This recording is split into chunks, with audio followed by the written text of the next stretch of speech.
I always decide to shoot these things in 90-degree weather, and I don't know why. Today, I'm going to be talking about 5 good things and 5 bad things from Star Wars The Last Jedi. Spoilers for Star Wars The Last Jedi. Duh. I mean, come on, seriously. Like, what are you doing here? It came out like 7 months ago. So I'm going to start with some of the bad things, because that's all anyone seems to really talk about when it comes to this movie. I'm going to count down from 5. Finn is underutilized. After seeing The Force Awakens, Finn was a very resourceful and a very likable character. While he was still resourceful in The Last Jedi, he wasn't very useful or important to the plot, and I'm going to talk more about that in a bit. Before I move on to number 4, which is Luke's death. I didn't necessarily have a problem with Luke's death, but I personally feel like it could have been done way better, and I've told a lot of people this. So, we all know that the way it goes is that Luke uses this Jedi mind trick that was presented earlier on in the movie, so it makes sense within the context of the film, to try and just get Kylo mad and to stall him so the heroes can get away. When Kylo tries to cut through Luke, it's discovered that he's using the Jedi mind trick, and then when he's all done, he dies. I mean, he's so clearly exhausted, but I don't know. It just seemed kind of weird that they chose then and there for him to just die. When I was watching the film, what I thought happened when Kylo's lightsaber cut through Luke and nothing happened, I thought that Luke had already died and that he was squaring off against Kylo as a Force ghost. I thought that would have been an amazing reveal, and I'm kind of disappointed they didn't go that route, but you know, every fan was disappointed with this movie, even though, in my opinion, it's not that bad. Number 3, the purple-haired lady should have told Poe the plan. I still don't remember her name, I just know her voice was really annoying, and she made a bunch of Hallmark quotes and claimed they were Princess Leia's quotes. Now, a lot of people argue a war general does not have to tell everyone the plan. People are just supposed to obey the general. That makes sense. But everything else considered, the people who needed to be in the know knew what was going on. She just didn't tell Poe. And she probably should have, because he started a freaking mutiny. When Poe started the mutiny, she should have just been like, hey, we have a plan, you moron. Number 2, the whole subplot with Finn and Rose is completely unnecessary.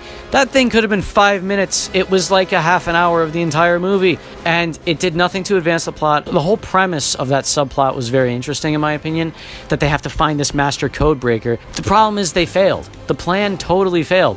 All their plans failed in this whole movie.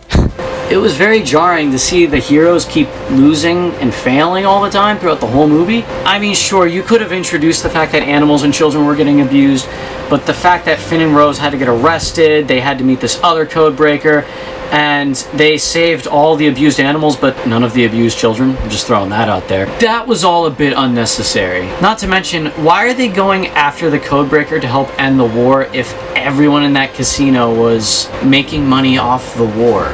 Leia should have died.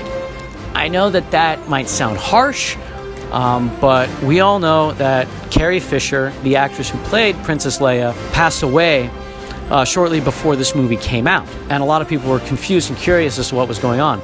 Disney said that Carrie Fisher had finished all of her scenes in The Last Jedi, and that she was going to play a pivotal role in the movie. She did not. What happened was her ship exploded, and while she was in space long enough to be way past death, she uses the Force to fly herself to safety, but then she's in a coma for the rest of the movie, and then she comes back and just sort of stands around and says encouraging things that literally any other character could say. And I remember when I was in theaters and I saw the ship explode, everyone freaked out. I thought, this is a crazy but effective way to say goodbye to Carrie Fisher's character.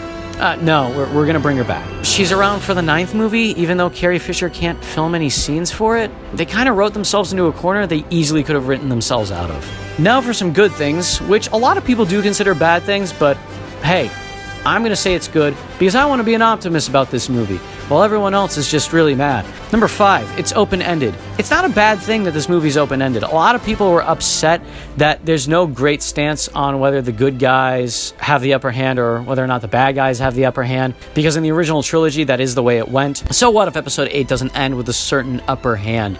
So what if it doesn't end with like a clear definition of what's going to happen next?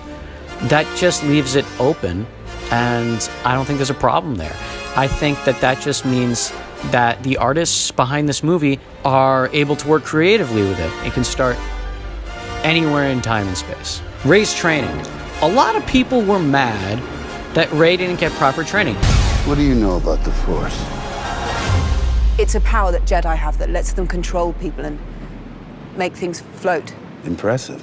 Every word in that sentence was wrong. Mark Hamill was mad that Rey didn't get proper training. Okay, Luke got training for a weekend. He left before he was supposed to leave. Anakin got years of training, and he still committed genocide. So as far as I'm concerned, Rey is fine. The way I've seen it since the beginning of Force Awakens is that Rey is like the chosen one. A lot of people do know that she does have those books from the Jedi religion. The Jedi religion is not really the best thing ever. So maybe it's not so bad that Rey isn't getting trained. I mean, Luke says it himself in the movie, at the height of the Jedi Order, they all got massacred and created Darth frickin' Vader. 3. Rey's parents being nobodies, and whether or not that's even true. A lot of people were saying Force Awakens teased Rey's parents being someone really important. That's not true. Everyone just wanted that because Luke was Darth Vader's son, and everyone expected another twist like that because everyone in this series happens to be related. Episode 8 definitely did tease that Rey's parents were somebody of importance. A lot of people were disappointed when Kylo told Rey that her parents were nobodies. They were scumbags who sold her off for drinking money, and this was something that he saw in the Force. Now, a lot of people accepted this as canon, but we don't really know whether or not to accept that as canon. Why? When Kylo was saying this, he was trying to get Rey over to the dark side. He could have easily been lying to her. But then again, Rey's parents might be nobodies, and that's not such a bad thing, because it defies expectations. Either way, people are going to get mad with the end result, because if it turns out Rey is like related to Obi-Wan Kenobi or something like that, then there's going to be a ton of people saying, oh, well, that's just lazy writing because that's a repeat of the original series. And if they don't go that route, people are going to say, oh, that's just lazy writing because they didn't do what we expected them to. Star Wars fans are so hard to frickin' please. Rose's interest in Finn. I don't think this is necessarily a bad thing. Everyone thinks that just because she likes him, that means a romantic relationship is going to unfold. Not necessarily true. Look at that boy's face when she kisses him.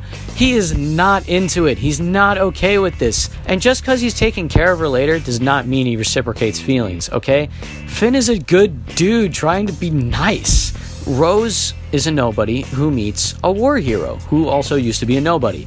So of course she's enamored by him. She could easily have this delusion that I have feelings for this guy and it's probably going to work just because I have feelings for him. There are plenty of people in this world who get delusional and think that they're meant to be with someone when there really is nothing going on between them. 1. Snoke's death. I wasn't totally pissed off with that. In fact, I thought it was pretty cool. In fact, when it happened, everyone in the theater freaking cheered. Snoke's death is a crazy plot twist in the movie, not to mention the crazier plot twist when Kylo reveals he just killed him to overthrow him. I thought it was a pretty good plot twist. A lot of people were mad because everyone wanted to know Snoke's origin. Here's the thing. Nothing in the story indicated that we were going to find out Snoke's origin. Nothing in the story promised us Snoke's origin. It was just something that fans expected, even though it was never promised to them. I don't think it's that big a deal that they didn't reveal who Snoke was. I think Kylo Ren is far more intriguing, and he serves as a parallel to Darth Vader, while Snoke serves as a parallel to Sidious, who we didn't really learn a lot about in the original trilogy either. Thanks for watching. Subscribe and tune in for more videos, and make sure to check out my podcast, Bro Time with Mo Time, that covers Christian ideas in the modern world.